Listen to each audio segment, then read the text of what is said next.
5분 뚝딱철학의 김필래입니다. 오늘은 크리스토퍼 놀란 감독의 영화 테넷에 대한 철학적 문제에 대해서 이야기를 하겠습니다. 크리스토퍼 놀란 감독은 아주 독창적인 시나리오로 유명하신 분인데요.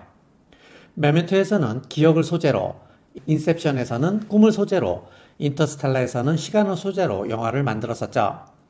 테넷은 거꾸로 흐르는 시간을 소재로 만든 영화입니다. 영화의 구조가 상당히 복잡하기 때문에 영화를 리뷰하는 유튜브 영상들이 많이 올라와 있는데요. 제가 비슷한 종류의 영화 리뷰 영상을 만들 필요는 없을 것 같고요. 영화를 보기 전에 알아두면 좋을, 그리고 영화를 보고 나서도 보다 깊은 이해를 하는데 도움이 될 만한 6가지 철학적 문제에 대한 이야기를 정리했습니다. 영화의 내용에 대해서는 가급적 언급을 하지 않을 것이기 때문에 스포일러에 대한 우려는 하지 않으셔도 될 것 같습니다. 바로 시작하겠습니다.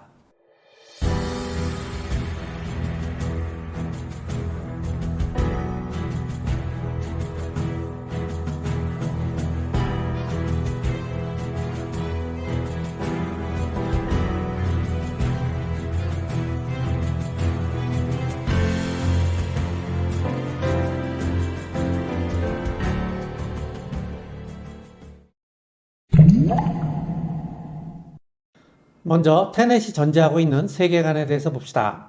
우리가 상상할 수 있는 세계관에는 3가지가 있는데요. 첫째, 현재주의, 프리젠티즘입니다. 현재주의에 따르면 과거는 이미 사라졌고 미래는 아직 오지 않았으며 오직 현재만이 존재한다는 입장입니다. 사실 이건 당연한 주장이기 때문에 무슨 이론이라고 말하기도 민망할 정도죠. 둘째, 영원주의, 이터널리즘입니다. 영원주의에 따르면 과거는 지나가 없어져 버린 것 같지만 사실 과거는 거기에 존재하고 현재는 지금 여기에 존재하며 미래는 아직 오지 않은 것 같지만 미래도 저기에 존재한다는 입장입니다. 퍼트남은 상대성 이론을 이용해서 영원주의가 옳다는 논증을 제시했죠. 여기서 한번 이야기했습니다. 셋째, 가능주의, possibilism입니다. 가능주의는 현재주의와 영원주의의 절충안이라고 할 수 있는데요. 과거는 이미 벌어진 일이므로 과거 거기에 존재하고 현재는 지금 벌어지고 있는 일이므로 지금 여기에 존재하지만 미래는 아직 벌어지지 않은 일이므로 존재하지 않는다는 입장입니다. 스탠퍼드 대학의 철학 백과사전에 Being and Becoming in Modern Physics 라는 글에 좋은 그림이 하나 올라와 있는데요. 바로 이 그림입니다. 이 그림이 현재주의, 가능주의, 영원주의를 직관적으로 잘 보여주고 있습니다. 먼저 현재주의입니다. 여기서 가로축은 공간이고 세로축은 시간인데요. 현재주의 세계에서 존재하는 것은 오직 현재인 이 평면뿐입니다. 현재는 화살표 방향으로 과거에서 현재로 왔고 또 미래로 나아갑니다. 가능주의 세계에서 존재하는 것은 과거와 현재뿐입니다. 여기에서도 현재는 미래로 나아가죠. 영원주의 세계에서는 과거, 현재, 미래가 모두 존재합니다. 그런데 여기에는 미래로 나아가는 현재와 같은 것은 없어요. 왜냐하면 영원주의 세계에서 현재는 특별한 시점이 아니기 때문입니다. 영화 테넷에서는 사람이나 사물들이 시간을 거슬러 거꾸로 과거로 가기도 하고 미래에서 출발해서 현재로 오기도 합니다. 이것이 가능하려면 현재를 기준으로 보았을 때 과거가 존재해야 되고 또 미래도 존재해야 합니다. 따라서 테넷이 전제하고 있는 세계관은 바로 영원주의라고 할 수 있습니다. 사실 크리스토퍼 놀란 감독의 또 다른 영화인 인터스텔라도 마찬가지로 영원주의 세계관을 전제로 하고 있는데요. 여기에서는 주인공 쿠퍼가 미래에서 과거로 신호를 보내는 장면이 나오죠. 이것이 가능하려면 미래 시점에서도 과거가 존재해야 합니다.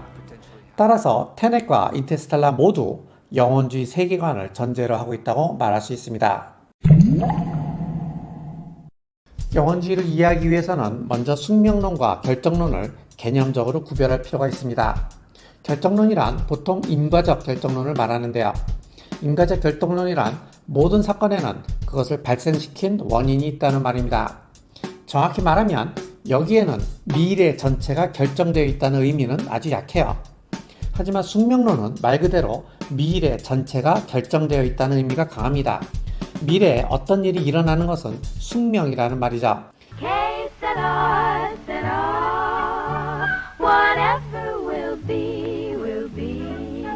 이 말은 노래 가사처럼 일어날 일은 일어날 것이다 라는 말입니다. 숙명론에 따르면 미래가 인과관계에 의해서 결정되었든지 신의 계시에 의해서 결정이 되었든지 우주의 질서에 의해서 결정되었든지 아니면 그냥 결정되었든지 잘 모르겠지만 어쨌든 그 사건이 일어나도록 결정되어 있다는 겁니다. 그러고 보면 영화 테넷은 결정론과 숙명론 모두를 전제하고 있다고 할 수 있습니다. 사건들 간에 인과관계가 있다는 점에서는 인과적 결정론을 전제로 하고 있고 영화에서는 What's happened, happened 라는 말이 나옵니다. 이것은 일어난 것은 일어난 것이다 라는 말이죠. Whatever will be will be는 미래 시제이고 What's happened, happened는 과거 시제일 뿐 결국은 같은 말입니다. 왜냐하면 과거, 현재, 미래의 구분이 없다면 과거형이나 미래형이나 차이가 없기 때문입니다. 맥타가트는 The Unreality of Time에서 시간을 A 시간과 B 시간으로 구분합니다. A 시간은 과거에서 현재로, 현재에서 미래로 흐르는 시간이고 B 시간은 먼저에서 나중으로 흐르는 시간을 말합니다. 그런데 영원주의 세계에서는 과거, 현재, 미래의 구분이 없죠. 따라서 만약에 영원주의 세계에서도 시간이 흐른다면 그것은 먼저에서 나중으로 흐르는 시간일 겁니다. 그래서 영화 테넷에서 전제하고 있는 시간은 바로 B시간이라고 할 수 있습니다. 그런데 영원주의 세계에서의 시간의 방향, 즉 먼저에서 나중으로 흐르는 방향은 이 방향일까요? 이 방향일까요? 이것을 어떻게 정의할 수 있을까요? 여기에는 두 가지 가능성이 있습니다. 하나는 시간의 방향을 인과의 방향, 즉 원인에서 결과로 흐르는 방향으로 보는 겁니다. 원인이 먼저이고 결과를 나중으로 보자는 거죠. 하지만 여기에는 두 가지 반론이 있을 수 있습니다. 첫 번째 반론은 이러한 정의 자체가 순환적이라는 반론입니다. 생각해보죠. A 사건이 원인이 되어 B 사건이 그 결과로서 발생했다는 말은 A 사건과 B 사건이 인접사건이고 그 중에서 A가 먼저 사건이고 B가 나중 사건이라는 의미일 뿐이라는 겁니다. 즉 원인에서 결과로 흐르는 방향은 먼저에서 나중으로 흐르는 방향이 결정한다는 말입니다. 따라서 시간의 방향인 먼저에서 나중으로의 방향을 원인에서 결과로의 방향으로 정의할 수는 없습니다. 그것은 순환적이라고 할 수 있기 때문이라는 거죠. 두 번째 반론은 양자역학에 따르면 결과가 먼저이고 원인이 나중인 세계가 논리적으로 가능하다는 주장도 있기 때문입니다. 이런 세계에서는 먼저 나중의 방향은 원인에서 결과의 방향이 아니라 결과에서 원인으로 흐르는 방향이라고 해야 하기 때문입니다. 따라서 시간의 방향을 인과의 방향으로 결정하는 것은 적절하지 않을 수도 있습니다. 그렇다면 시간의 방향을 어떻게 결정할 수 있을까요? 여기에 대한 또 다른 가능성은 시간의 방향을 엔트로피가 증가하는 방향으로 볼 수도 있다는 겁니다. 먼저 엔트로피 개념을 설명해 보죠. 여기에 비풍초 똥팔쌈 6장의 화투를 던진다고 합시다. 어떤 것은 앞면, 어떤 것은 뒷면으로 떨어지겠죠. 그런데 아주 드물게는 모두 뒷면이 나올 수도 있습니다. 이런 경우는 한 가지 경우밖에 없죠. 그리고 한 장만 앞면이 나오는 경우도 있을 겁니다. 비가 앞면일 수도 있고 풍이 앞면일 수도 있고 초, 똥, 팔, 삼이 앞면일 수도 있습니다. 이때 경우의 수는 6가지입니다. 두 장의 앞면이 나올 수도 있는데요. 비와 풍이 앞면이 나올 수도 있고 비초, 비똥, 비팔, 비삼 그리고 풍초, 풍똥, 풍팔, 풍삼 초똥, 초팔, 초삼, 똥팔, 똥삼, 팔삼 이렇게 경우의 수는 15가지입니다. 그리고 세 장이 앞면이 나올 수도 있겠죠. 비풍초, 비풍똥, 비풍팔, 비풍삼, 비초똥, 비초팔, 비초삼, 비똥팔, 비똥삼, 비팔삼, 풍초똥, 풍초팔, 풍초삼, 풍똥팔, 풍똥삼, 풍팔삼, 초똥팔, 초똥삼, 초팔삼, 통팔삼 경우의 수는 20가지입니다. 이와 같이 4장의 앞면이 나오는 경우의 수는 15가지이고 5장의 앞면이 나오는 경우의 수는 6가지죠. 정리하면 전부 뒷면이 나오는 경우의 수는 1가지, 한 장만 앞면이 나오는 경우의 수는 6가지, 2장이 앞면에 나오는 경우는 15가지, 3장이 앞면이 나오는 경우의 수는 20가지, 4장이 앞면이 나오는 경우의 수는 15가지, 5장이 앞면이 나오는 경우의 수는 6가지, 전부 앞면이 나오는 경우의 수는 1가지입니다. 경우의 수가 가장 적은 전부 앞면이거나 전부 뒷면이 나오는 상태가 바로 엔트로피가 가장 낮은 상태이고 경우의 수가 가장 높은 즉 3장의 화투가 앞면이 나오는 상태가 엔트로피가 가장 높은 상태입니다. 그런데 처음에 화투가 바닥에 전부 뒤집혀져 있었다고 합시다. 그런데 바람이 불어서 화투장이 무작위로 뒤집어진다고 합시다. 그러면 나중에는 3장만 뒤집어져 있게 될 확률이 가장 클 겁니다. 왜냐하면 3장만 뒤집어져 있을 경우의 수가 가장 많기 때문인데요. 즉 화투가 랜덤으로 뒤집어지는 상황이라면 엔트로피가 낮은 상태에서 엔트로피가 높은 상태로 이행을 한다는 겁니다. 이것이 바로 엔트로피가 증가하는 방향이라는 겁니다. 이처럼 엔트로피가 증가하는 방향은 화투가 가장 잘 섞이는 방향이라고 할 수 있습니다. 자연에서도 마찬가지입니다. 뜨거운 커피가 공기와 잘 섞이면서 커피가 식는 것, 얼음이 주변의 공기와 잘 섞여서 녹는 것, 유리병이 땅에 떨어져서 다른 물질들과 섞이는 것, 모두 엔트로피가 증가하는 겁니다. 이처럼 엔트로피가 증가하는 것이 바로 시간의 방향이라는 겁니다. 이러한 주장은 굉장히 그럴듯합니다. 그런데 여기에서 우리가 생각할 점이 한 가지가 있습니다. 그것은 시간의 방향과 엔트로피가 증가하는 방향이 일치하는 것은 우연일까요? 아니면 필연일까요? 이 점에 대해서 이야기를 해보죠. 먼저 시간의 방향과 엔트로피가 증가하는 방향이 우연히 일치한다고 해봅시다. 이 말은 시간은 위로 흐를 수도 있었고 아래로 흐를 수도 있었는데 우리는 우연히 시간이 위로 흐르는 세상에 살고 있다는 말입니다. 다시 말해서 이 말은 시간과 엔트로피는 사실 아무런 관련이 없는데 우연히 일치한다는 것을 의미합니다. 따라서 이 경우에는 엔트로피가 증가하지 않아도, 즉 세상에 아무런 변화가 없어도 시간은 흐른다고 말할 수 있습니다. 두 번째 입장은 시간은 원래 없는데 엔트로피가 증가하는 방향을 그냥 시간의 방향으로 간주하자는 입장입니다. 생각해보세요. 영원주의 세계에서는 과거, 현재, 미래의 구별이 없다고 했죠. 따라서 시간도 없다고 말할 수 있기 때문입니다. 그렇다면 영화 테넷은 어떤 입장을 전제로 하고 있을까요?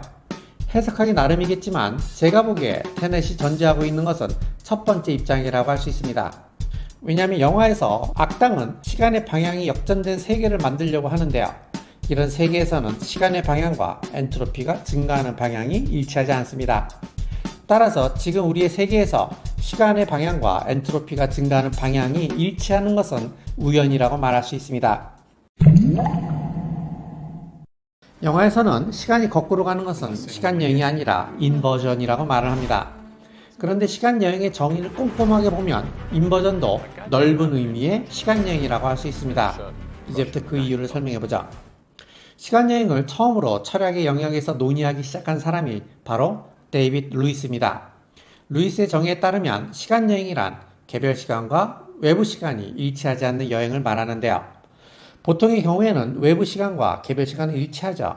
즉 객관적인 외부 시간이 1시간 흐를 때 나의 개별적인 시간도 1시간이 흘러요. 하지만 시간여행에서는 외부 시간과 개별 시간이 일치하지 않습니다.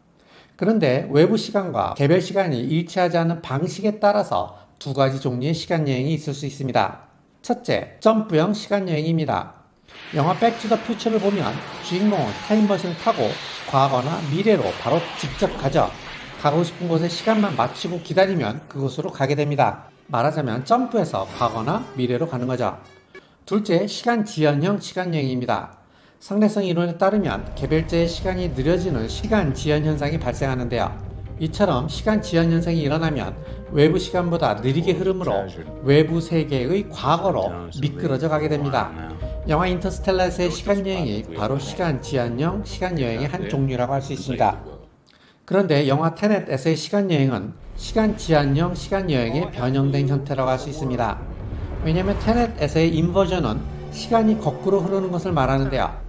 예컨대 인버전이 일어나면 외부 시간이 1시간 흐를 때 개별 시간은 마이너스 1시간이 흐르는 셈이죠.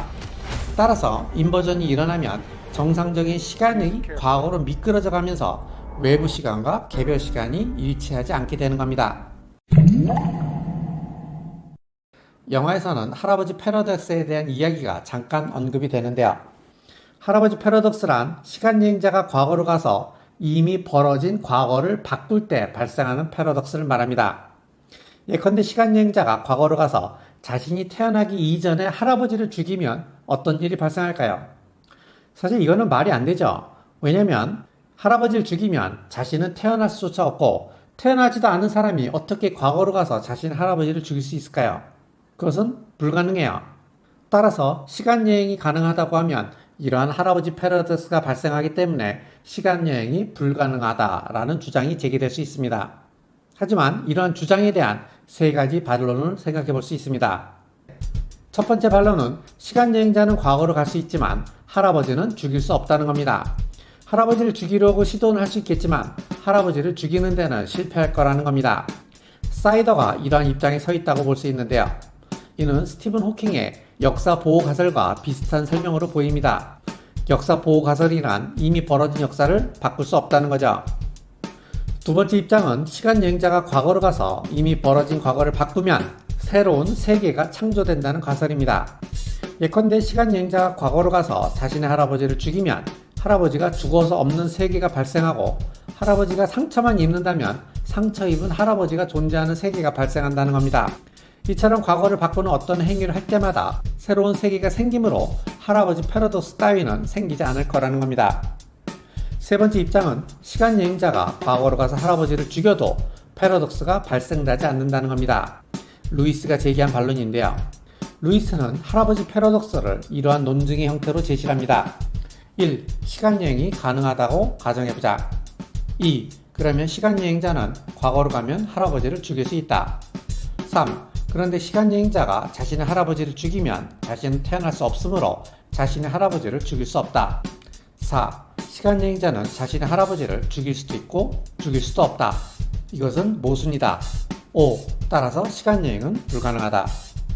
그런데 루이스는 시간여행자는 자신의 할아버지를 죽일 수도 있고 죽일 수도 없다는 것이 모순이 아니라고 말합니다. 그는 이런 비유를 드는데요. 트럼프는 핀란드 말을 할 수 없습니다. 핀란드어를 공부한 적이 없기 때문인데요. 그런데 어느 날 외계인들이 특이한 인간을 연구하기 위해서 트럼프를 납치했다고 합시다.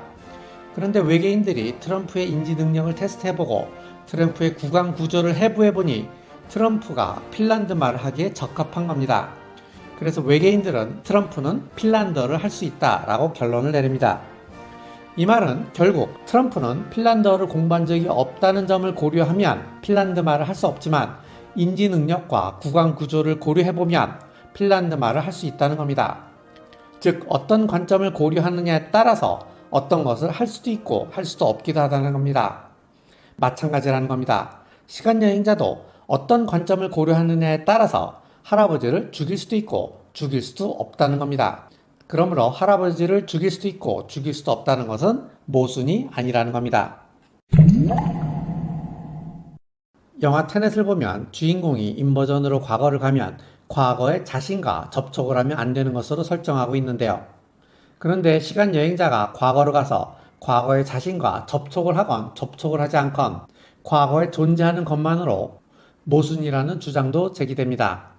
왜냐하면 시간여행자가 과거에 존재하게 되면 그 존재자는 양립 불가능한 두 개의 속성을 동시에 가지게 되는 결과가 나타나기 때문이라는 건데요. 예를 들어 봅시다. 영화 맨 인 블랙에서는 악당 보리스가 달교도소를 탈출한 후에 시간여행을 해서 과거의 자신을 만납니다.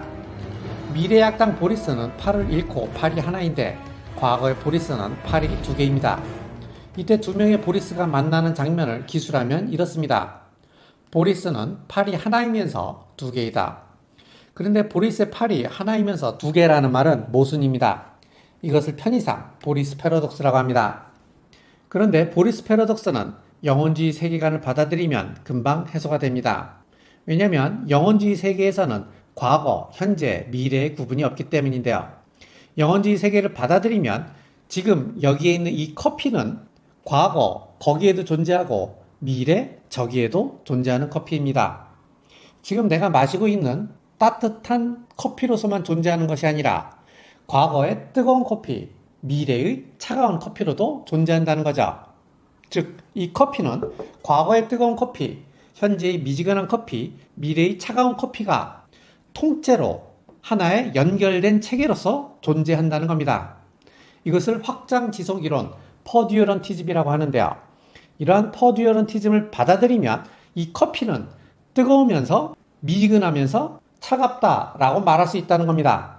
즉 확장지속이론을 받아들이면 보리스는 한 시점에만 존재하는 것이 아니라 팔이 두 개인 현재의 보리스, 팔이 하나인 미래의 보리스가 통째로 존재하는 겁니다. 그래서 팔이 하나인 미래의 보리스가 시간 여행을 해서 현재로 오면 보리스의 팔은 하나이면서 둘일 수 있다는 겁니다. 이처럼 확장 지속 이론을 받아들이면 보리스 패러독스는 자연스럽게 해결이 됩니다. 따라서 시각여행자가 과거로 가서 양립 불가능한 속성을 동시에 가지는 것은 모순이 아니라는 겁니다. 오늘은 영화 테넷에 관한 여러 가지 이야기를 했는데요. 어찌 보면 철학에 관한 이야기를 한 것 같기도 하고, 어찌 보면 과학에 관한 이야기를 한 것 같기도 하죠. 그리고 어찌 보면 말장난만 한 것 같기도 해요. 만약에 그렇게 보셨다면 제대로 보신 겁니다. 원래 철학과 과학 사이의 경계는 사실 모호합니다. 그리고 그 모호함 속에는 말장난, 헛소리들이 조금씩 들어가 있을 수도 있는데요. 어디까지가 철학이고 어디까지가 과학인지는 여러분들이 한번 판단해 보시기 바랍니다. 그리고 그러한 말장난 속에서 어떤 철학적 함의를 찾아낼 수 있으며, 그러한 말장난을 통해서 어떻게 과학을 새로운 관점에서 볼 수 있는지를 생각해 보는 것도 여러분들이 생각할 문제라고 생각합니다. 아무튼 이렇게 생각할 거리가 많다는 것은 즐거운 일이죠. 그런 점에서 영화 테넷은 공부할 소재로서는 아주 좋은 영화인 것 같습니다. 오늘 이만 마치죠. 감사합니다. 비초, 비똥, 비팔, 비삼, 그리고 풍초, 풍똥, 똥, 풍팔, 풍초, 풍똥, 풍팔, 풍삼, 초똥, 초팔, 초삼, 똥팔, 똥삼, 팔삼, 이렇게 경우의 수는 15가지입니다. 그리고 3장이 앞면이 나올 수도 있겠죠.